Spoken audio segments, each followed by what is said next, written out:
제6시로부터 온 땅에 어둠이 임하여 제9시까지 계속되더니 제9시쯤에 예수께서 크게 소리질러 이르시되 엘리 엘리 라마 사박다니 하시니 이는 곧 나의 하나님 나의 하나님 어찌하여 나를 버리셨나이까 하는 뜻이라. 거기 섰던 자 중 어떤 이들이 듣고 이르되 이 사람이 엘리야를 부른다 하고 그중 한 사람이 곧 달려가서 해면을 가져다가 신포도주에 적시어 갈대에 꿰어 마시게 하거늘 그 남은 사람들이 이르되 가만두라 엘리야가 와서 그를 구원하나 보자 하더라. 예수께서 다시 크게 소리 지르시고 영원히 떠나시니라. 아멘.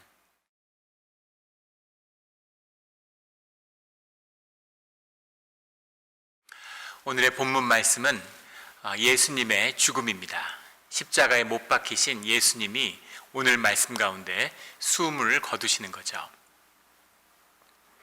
우리가 십자가를 향하는 그 과정과 십자가의 앞에 선 십자가를 통해 드러나는 그런 세상의 진실을 보았죠. 우리 내면의 진실, 인간성의 진실, 악의 진실을 만났습니다. 그렇다면 오늘 만나는 예수님의 죽음이 보여주는 진실은 무엇일까요? 예수님의 죽음이 우리에게 말씀하는, 예수님의 마지막 죽음의 모습이 우리에게 증거하는 그 말씀은 무엇일까라는 거죠. 오늘 말씀을 통해서 예수님의 죽음의 진실을 만나는 우리 모두가 되기를 주의 이름으로 축원합니다. 오늘 본문 말씀 45절부터의 말씀은 이렇게 시작하고 있습니다. 제6시로부터 온 땅에 어둠이 임하여 제9시까지 계속되더니, 제6시부터 제9시라고 하는 건 정오부터 오후 3시까지를 의미하는 거죠. 주님은 오전에 9시쯤에 십자가에 못 박히셨는데 십자가에 못 박혔던 시간은 6시간이었습니다. 제6시로부터 온 땅에 어둠이 임했다라고 하는 이 어둠이 임하는 의미는 창세기에 출애굽기에 나오는 6월절의 의미, 6월절이 임할 때 침묵이 깊은 어둠이 애굽 땅에 임하게 되죠. 주님의 심판이 임하였음을 상징하는 그런 표현입니다. 물리적으로 땅에 실제 어두움이 임했는지 그렇지 않은지 하는 것이 중요한 것이 아니라 그 초점은 주님의 임재 가운데서 주님의 심판, 주님의 이 땅을 향한 그 심판이 도래했음을 말씀하고 있는 것이죠. 그런데 우리의 눈에 비치는 우리의 현상적인 사건으로 본다면 예수님은 십자가에 6시간 동안 못 박혀 계셨던 거죠. 말할 수 없는 고통, 어떤 고통이겠습니까? 근데 대개는 십자가에 못 박혀서 이틀 내지 사흘 동안 살아있는 경우가 일반적이었다고 하는데 예수님은 굉장히 빨리 숨을 거두셨어요. 그 전에 모진 고문을 받았기 때문에 이미 육체가 쇠약해질 대로 쇠약해져서 그래서 더 이상 육체가 감당할 수 없는 그런 고통이었음을 볼 수 있죠. 46절에 제9시쯤에 예수께서 크게 소리질러 이르시되 엘리 엘리 라마 사박다니 하시니, 엘리 엘리 라마 사박다니라는 표현은 아람어, 예수님과 그의 제자들, 그 시대의 유대인들은 모두 아람어를 이야기했죠. 그 아람어를 그대로 옮긴 것입니다. 엘리 엘리 라마 사박다니라는 건 우리가 너무나 잘 알고 있는 시편 22편 1절의 말씀이죠. 유대인들이 이야기하는 하나님을 향한 그 고통과 애절함을 호소하는 그런 호소의 표현입니다. 이 표현을 예수님께서 마지막에 고백하시는 거죠. 엘리 엘리 라마 사박다니, 사박다니라는 게 깨지다, 찢어지다 이런 의미입니다. 주님, 제가 왜 이렇게 깨져야 합니까? 왜 주님께 이렇게 찢어져야 합니까? 라고 하는 그런 절실한 고백, 그 마음이 그대로 담겨 있는 것입니다. 이는 곧 나의 하나님 나의 하나님 어찌하여 나를 버리셨나이까 하는 뜻이라.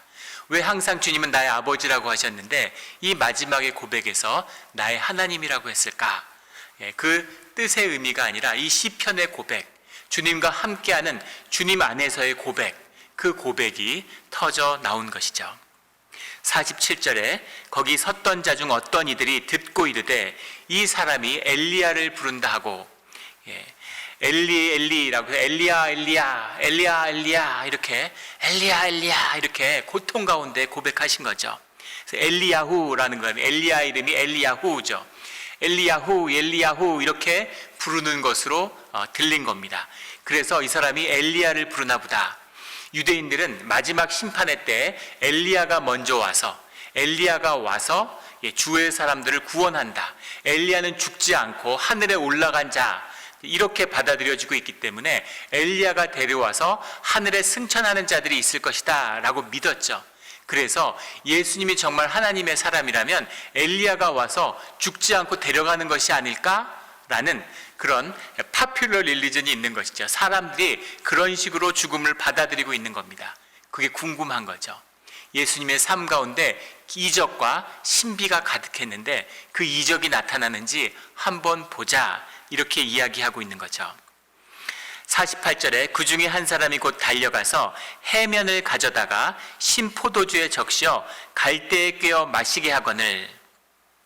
해면, 해융 이렇게 해석하는데 뼈에 가루를 만들어서 그 가루가 물에 닿으면 수분을 흡수하는 거죠. 요즘에 우리가 쓰는 스펀지를 생각하면 됩니다. 그 스펀지를 가져다가 그 신포도주, 로마인들이 일반적으로 군인들이 마시는 음료였다고 하죠. 그 신포도주에 달걀도 풀어서 넣고 물도 채워서 이제 그렇게 프로틴도 보충하고 그런 음료였다고 합니다. 그것을 적셔서 고통을 좀 덜게 하고 갈증을 덜게 하기 위해서 그것을 예수님에게 가져갔다는 거죠. 요한복음 19장 28절에 보면 예수님이 목마르다라는 고백을 하셨기 때문에 그래서였을 수도 있습니다.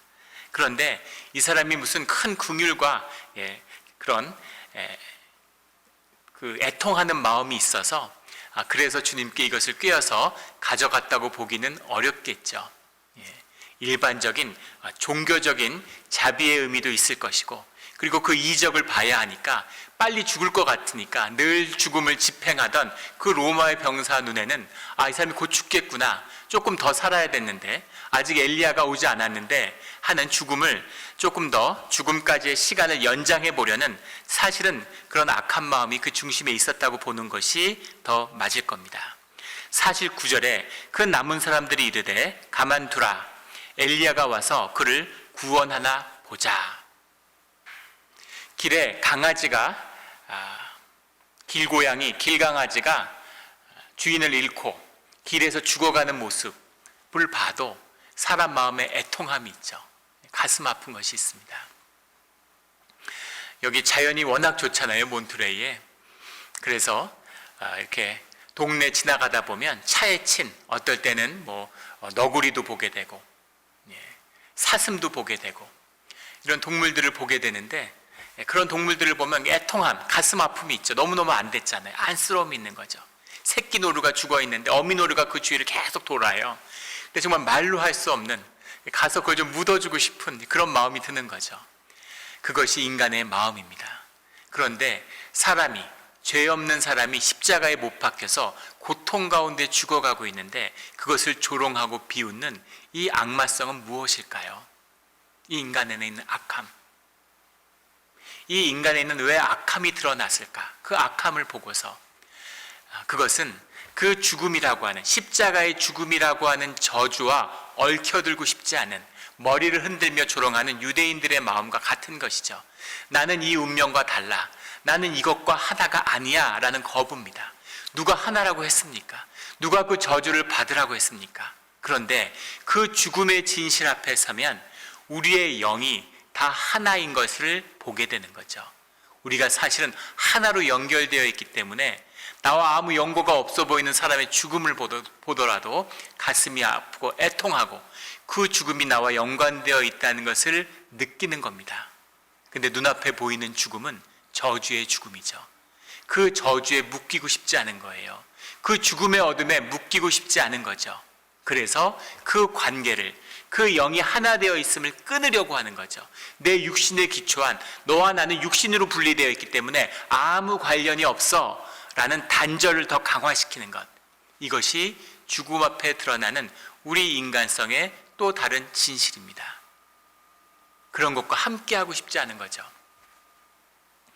예전에 결혼식을 하는데 상여가 지나가면 상여 앞에서 싸움을 벌이는 그런 일들을 한국에서 본 적이 있습니다. 결혼이라고 하는 가장 성스러운 그런 축복의 행렬이 나가는데 옆에 상여가 나오는 거죠. 상여라고 하는 죽음의 기운이 이 생명의 기운을 덮은 것을 원하지 않는 거예요. 그래서 서로 먼저 지나가기 위해서 다투는 것이죠. 그게 자연스러운 영을 느끼는 인간의 마음입니다. 그런 저주의 죽음을 끊고 싶은 그 인간의 욕구, 근데 그 욕구가 육에 기초했기 때문에, 육성에 기초했기 때문에 이런 악마적인 모습으로 드러나게 되는 거죠. 그래서 십자가에 죽어가는 이 무지한 사람을 보며 조롱하고 비웃고 저주를 퍼붓는 그런 인간들의 모습이 나타나는 거죠. 특별히 악독한 사람들이 아니라 이것이 인간성의 진실입니다. 그런데 그 가운데서 만나게 되는 오늘의 가장 놀라움은 예수님의 침묵이죠. 예수님은 침묵하고 계시는 거예요. 십자가에 박히면 고통이 밀려오죠. 고통이 닥치면 우리 안에 있는 진실이 쏟아져 나오게 되어 있습니다. 육체의 고통을 계속 가하면 내 안에 있는 그런 어두움이, 고통이, 진실이 쏟아져 나오게 되어 있어요. 그런데 주님은 침묵하고 계시는 거죠. 주님은 계속 침묵하고 있습니다. 얼마나 억울한 일이 많습니까? 죄 없이 죽었는데, 말씀으로 함께 해오셨는데, 그런데 왜 이 십자가 안에서는 이 긴 시간 동안 이 고통 가운데 주님은 계속 침묵하고 계시는 것일까? 주님의 침묵, 십자가 앞에서의 침묵, 이것이 정말 우리에게 이상스럽게 다가오는 거죠. 주님의 침묵의 의미는 뭘까요? 주님의 침묵의 의미는 뭘까요? 예전에 한국의 시골에 한 노 목사님이 목회를 하고 계셨는데, 작은 교회에서 혼자 돼서 교회를 열심히 섬기는 그 목사님을 보면서 자녀들도 다 떠나고 외롭게 살아가면서 교회를 섬기고 있는 거죠. 인품도 온유하고 또 말씀을 열심히 전하는 그 목사님에 대한 평판이 마을에서 괜찮은 겁니다. 훌륭한 목사님이다, 좋은 목사님이다, 다 칭찬하는 거예요. 그러던 어느 날 목사님 집 앞에, 사택 앞에 바구니가 하나 아침에 놓여져 있는데 그 바구니 안에 아이가 담겨 있는 거죠. 그래서 그 아이를 목사님이 키우기 시작한 거예요. 그 어린아이를 목사님이 키우는데 그 키우는 모습, 등에 짊어지고 산책하는 모습, 업고서 산책하는 모습도 보이고, 툇마루에 걸터 앉아서 우유병을 아이한테 먹이는 모습도 지나가면서 보이는 거죠. 그러면서 소문이 동네에 하나하나 돌기 시작하는 겁니다. 저 아이는 누구야? 저 아이는 어떻게 왔지? 자연스럽게 그 아이의 아빠가 누군지 궁금해하는 거죠. 엄마가 갖다 버렸을 텐데 왜 목사님 집 앞에 버렸을까라는 이유를 사람들이 궁금해하기 시작하는 겁니다. 교회에 다니던 사람이든 안 다니는 사람이든 다 마찬가지죠. 그래서 어떤 합리적인 의심에 도달하게 됐냐면 그 아이의 아버지가 목사님이 아닐까 하고 의심하는 거죠. 당연하지 않겠습니까? 아이를 버리고 갔으니까 아이 아버지한테 키우라고 맡겼겠지. 아주 합리적인 의심이죠. 의심 중에 하나지만 그런 의심이 점점 커지면서 확증 편향이 일어나서 어느 틈엔가 그 아이의 아버지는 목사님이 틀림없는 사실이 된 거죠. 사람들은 다 얘기하는 거예요. 그 애가 증인이다. 애 얼굴을 봐. 어떻게 저렇게 아버지하고 꼭 빼닮았어. 씨도 득지를 못하는 거야. 저런 나쁜 인간이 있나. 겉으로는 그렇게 고상하고 깨끗한 척하면서 뒤로는 자식을 낳아가지고 떳떳하게 밝히지도 못하고 저런 식으로 몰래 가서 키우는 저런 인간은 우리 동네에 있으면 안 돼. 저런 인간은 쫓아내야 돼. 다 수근수근 하는 거죠. 그 이야기들이 다 귀에 들리지만 계속 목사님은 침묵하는 거예요. 좀 이야기도 하고 소통을 하면 좋을 텐데 왜 침묵할까? 그렇게 여러 해가 지나서 아이가 이제 커서 유치원에 갈 때가 다 됐는데 아빠 목사를 졸졸졸 따라다니면서 이렇게 교회도 나오고 그러는 거죠. 그런데 어느 날 젊은 부부가 그 목사님의 가정에 찾아오는 겁니다. 그 찾아와서 그 아이의 엄마 아빠였는데 그 이웃 동네에 살다가 둘이서 결혼도 하지 않고 애를 가지게 됐는데 도저히 애를 키울 엄두가 나지 않아서 애를 누군가에게 맡겨야 되겠다. 그런데 믿고 맡길 수 있는 분이 목사님이라고 생각해서 애를 두고 갔다는 거죠. 서울에 가서 자리 잡고 살 집도 구하고 직업도 구하고 이렇게 살만해져서 애를 키우려고 데리러 왔다라고 이야기하는 거예요.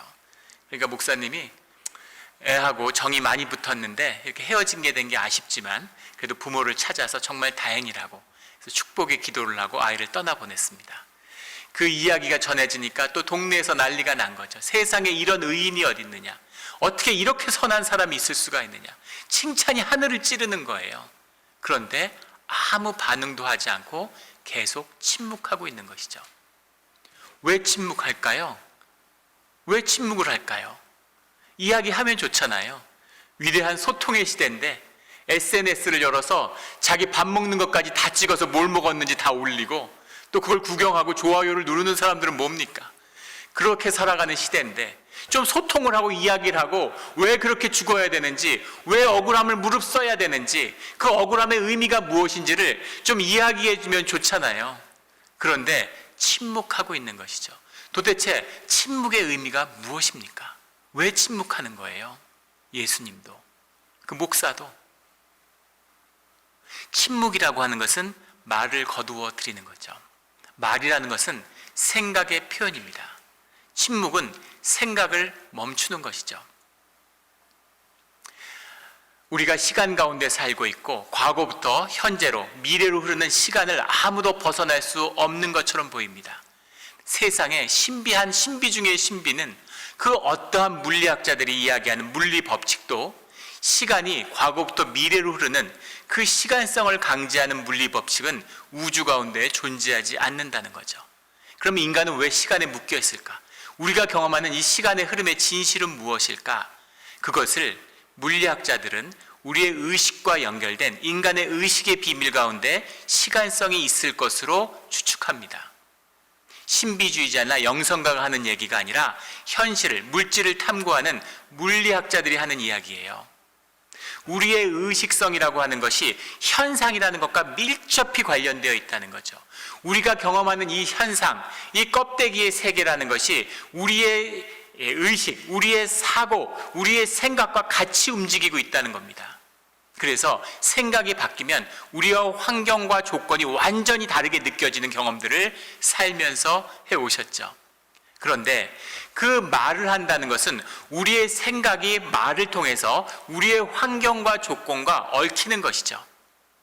그래서 생각이 끊임없이 움직이는데 그 생각이 말로 표현되면 말을 하면 할수록 점점 더 현상과 세계에 우리 자신이 묶이는 것을 경험하게 되는 겁니다. 경험해 보셨을 거예요. 집에 물이 안 나오는데 그 물이 안 나오는 얘기를 사람들에게 말로 하기 시작하는 거죠. 전화해서 계속 떠들기 시작하면 점점 더 그 이야기가 커져서 나중에는 이 엄청난 사건을 도대체 감당할 수 없을 것 같은 절망을 느끼게 되는, 말을 하면 할수록, 떠벌리면 떠벌릴수록 점점 더 현상에 예속되고 조건이 점점 더 크게 다가오는 그런 경험들을 하셨을 겁니다. 그래서 말을 끊고 침묵 가운데 들어간다고 하는 것은 이 현상의 세계와의 단절을 의미하는 거죠. 이 껍데기와의 단절을 의미하는 겁니다. 그 단절을 경험하고 그 침묵 속에 들어가게 되면 그 침묵 속에서 우리가 만나게 되는 것은 무엇이냐면 주님의 말씀을 만나게 되는 거죠. 주님의 음성입니다. 주님의 임재죠. 우리가 새벽 기도 가운데 1시간, 2시간 시간을 구별해서 침묵 가운데 머물고 있죠. 말을 하지 않아도, 심지어 말을 하지 않아도 생각이 끊임없이 일어나는 것을 경험하게 됩니다. 그 생각을 끊고 말을 끊음으로 생각을 끊게 되면 그 고요한 침묵 가운데 주님의 임재를 경험하게 돼요. 주님의 임재를 만나게 되면 그 임재 가운데서 마치 거울 앞에 서는 것처럼 우리의 진실, 내 진실을 만나게 되는 겁니다. 내 진실, 내 아픔, 내가 경험하고 있는 이 현상과 조건의 진실이 무엇인지를 만나게 되죠. 이것이 침묵과 기도의 비밀입니다. 예수님은 이 죽음 가운데 침묵하고 계세요. 그 침묵의 죽음을 통해서 만나는 그 죽음의 실제가 무엇이냐는 거죠. 그 죽음을 만나는 우리의 진실이 뭐냐는 겁니다. 이것이 예수님의 침묵이 던지는 비밀인 거죠. 예수님의 죽음을 보고 당혹스럽게 되는 것은 주님의 죽음이 영광스러운 영웅의 죽음이 아니었다는 겁니다. 멋진 죽음, 그럴 법하고 정말 영웅스러운 죽음들이 역사 가운데 얼마나 많습니까? 유대인들의 큰 자랑이 되는 마카베오서에 나오는 엘리야잘과 7 아들의 죽음이 있죠. 그들의 영웅적인 순교. 엘리야잘은 그 당시에 셀류쿠스 왕조가 유대를 지배하고 있는데 그 유대에 맞섰던 마카비 왕조의 유대 독립전쟁, 유대인들이 가장 자랑스러워하고 회당 유대교는 사실은 이 마카비 운동에 뿌리 내리고 있는 거죠. 이 마카비 운조가 셀류쿠스 왕조의 탄압을 받고 있는데 셀류쿠 4세라고 하는 미친 왕이라고 불리죠. 뜬금없고 밑도 끝도 없는 탄압을 시작해요. 그래서 유대인들의 그 성전에 돼지 피를 뿌리고 유대인들을 붙들어다가 돼지고기를 먹게 하고 먹지 않으면 죽이는 겁니다. 그래서 유대인들이 자랑스러워하던 영적 지도자 엘리야사를 끌어다가 그에게 돼지고기를 먹으라고 하는데 먹지 않고 순교를 택하는 거죠. 그러니까 이 사람들이 사람들을 넘어뜨리기 위해서 엘리야잘에게 와서 당신은 아주 훌륭한 영적 지도자라는 걸 우리가 알기 때문에 당신이 배교할 거라고 생각하지 않는다. 우리가 가져온 고기가 사실은 돼지고기가 아니라 그냥 소고기다, 양고기다. 그러니까 이거를 그냥 먹기만 해달라 이런 거죠. 당신은 죄를 범할 필요가 없고 율법을 범할 필요가 없다는 겁니다. 그래서 사람들이 보는 앞에서 그냥 고기를 먹는 모습만 봐도 사람들이 돼지고기를 먹는구나 라고 받아들일 테니까 엘리야잘은 당신은 속일 필요도 없고 그냥 사람들이 보는 앞에서 소고기나 양고기만 먹어주면 된다고 그렇게 타협책을 제시했는데도 엘리야잘은 그걸 거절하고 모든 음식을 끊고 죽음을 맞이하죠. 그 다음에 나오는 7 아들의 죽음은 더 놀랍습니다. 아들 7을 끌어다 놓고 그 어머니 앞에서 죽이는 거예요. 큰 아들을 데려다가 돼지고기를 먹지 않으면 죽인다라고 이야기하죠. 돼지고기를 먹을 걸 거부하니까 팔다리를 다 끊어버리고 몸통을 끓는 기름에 던집니다. 그 기름에 튀겨서 죽어가는 그 고통 가운데서 여호와 하나님을 높이고 그 이름을 찬양하면서 죽어가요. 둘째 아들은 머리털을 벗기죠. 머리 가죽을 벗겨요. 마카베오서 7장에 나오는 이야기죠. 머리 가죽을 벗기고 너도 큰형처럼 되고 싶느냐? 기꺼이 큰형처럼 길을 가겠다고 그렇게 받아들이죠. 셋째는 혀를 끊기 위해서 혀를 내밀어라 그러니까 2 팔을 내밀고 2 팔도 같이 잘라달라고 그래서 모두 기름통에 던져지면서 주님을 높이게 되죠.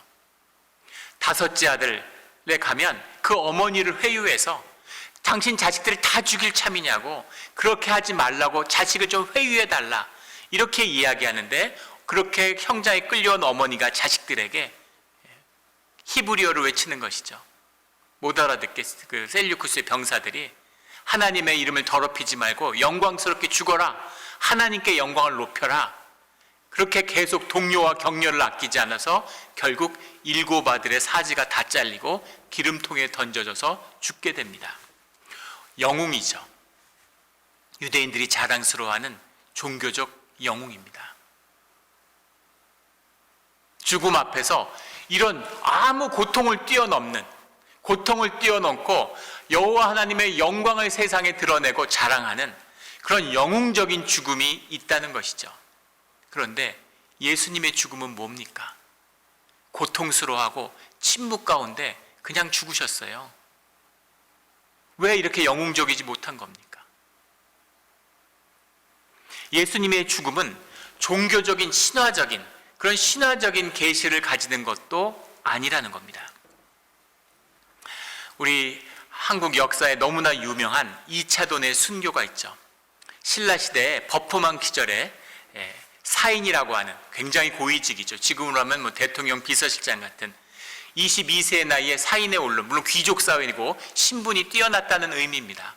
그 이차돈이 불교를 믿고 그 불교의 가르침에 크게 순복하게 되죠. 귀족들은 불교의 가르침에 반대하고 있는 거예요.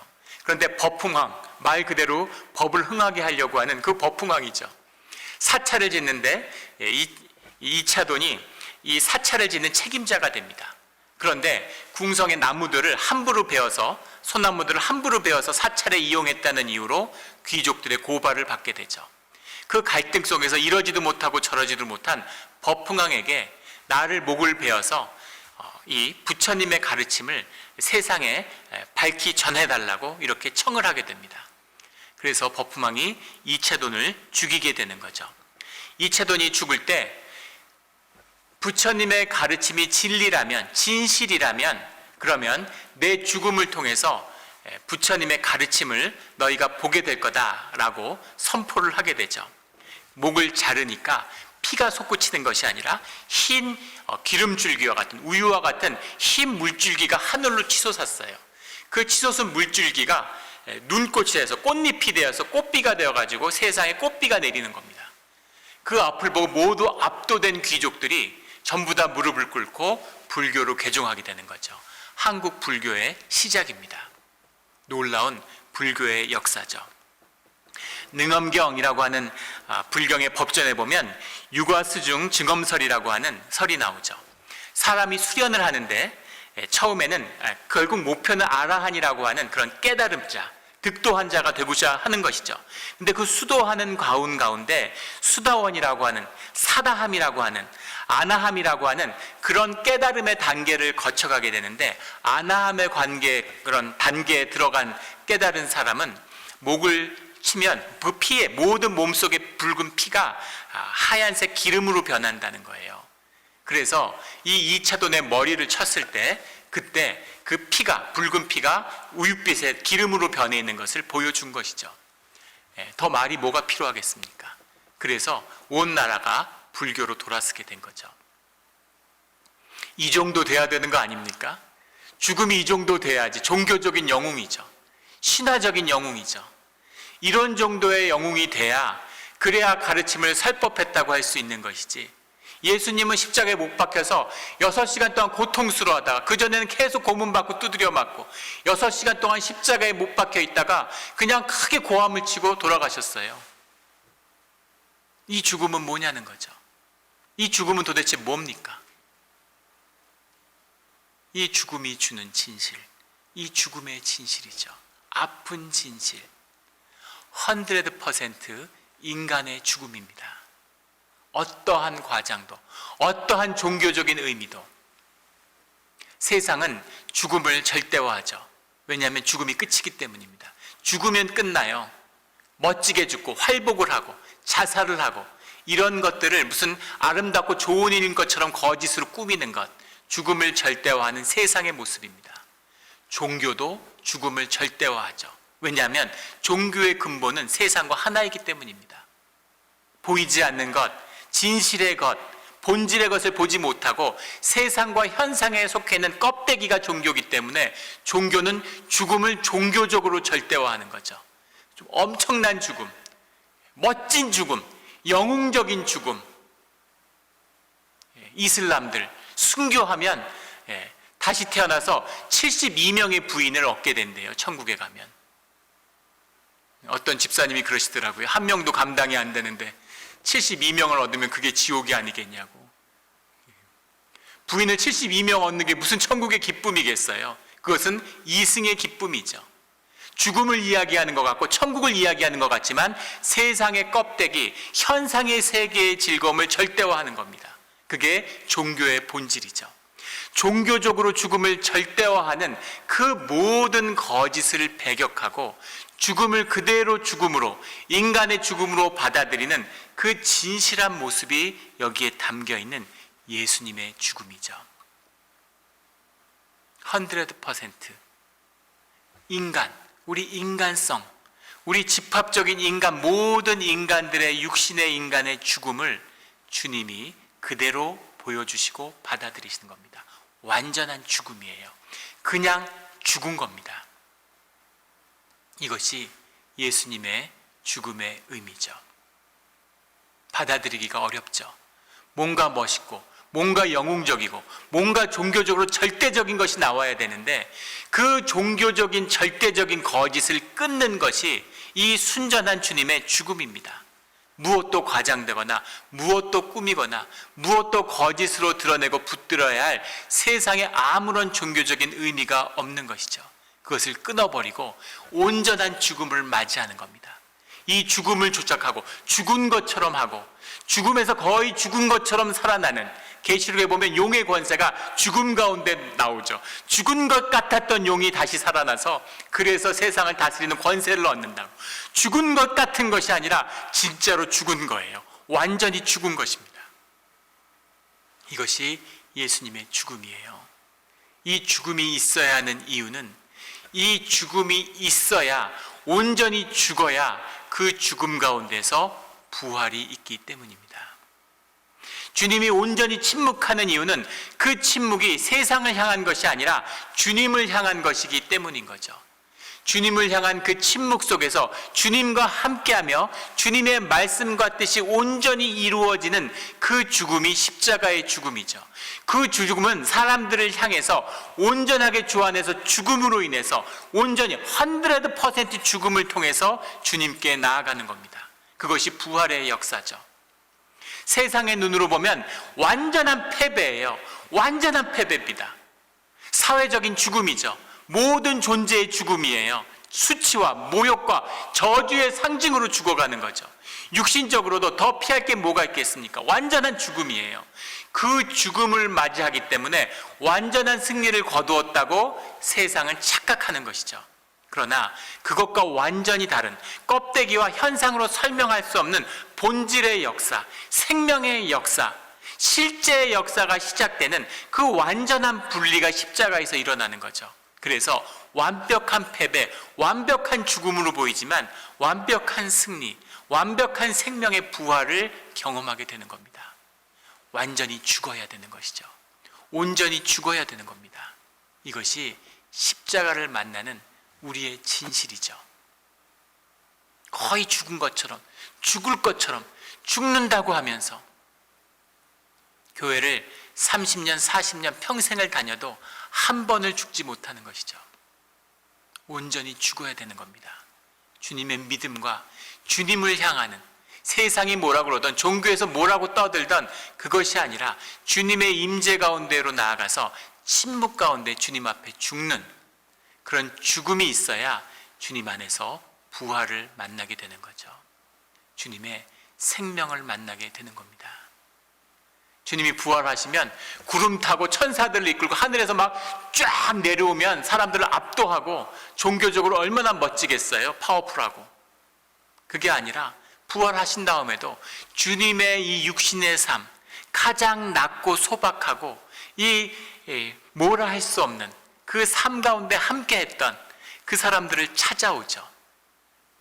그 거짓을 가슴 아파하는, 십자가 앞에서 만난 자신의 거짓 때문에 그 거짓을 애통해하고 슬퍼하는 자들이 이 땅에 있다는 겁니다. 그것을 성경은 남은 자들이라고 이야기하죠. 종교의 거짓이 다 꺼져버리고 종교의 열광주의, 종교의 영웅들이 다 그 거짓들이 다 떠내려간 다음에 그 모든 거짓에 몸소리치며 그 거짓으로 살 수밖에 없는 우리 존재에 절망하고, 그리고 주님 앞에 통곡하는 그런 남은 자들에게 부활한 주님이 찾아오시는 거죠. 그렇게 주님과 함께하는 부활의 역사가 우리 가운데 시작되는 것입니다. 그 애통하는 마음이 주님의 영을 영접하게 되는 것이죠. 이 온전한 죽음, 이 온전한 죽음 가운데 부활을 맞이하게 되는 겁니다. 어떠한 종교적 영웅들도, 그 어떠한 종교의 위대한 죽음들도 누구도 부활을 만나지 못합니다. 그것은 현상에 속한 것이기 때문이죠.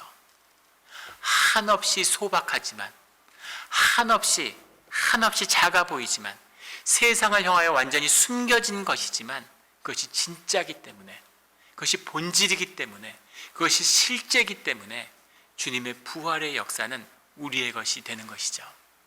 이것이 우리가 만나는 주님의 침묵과 죽음입니다.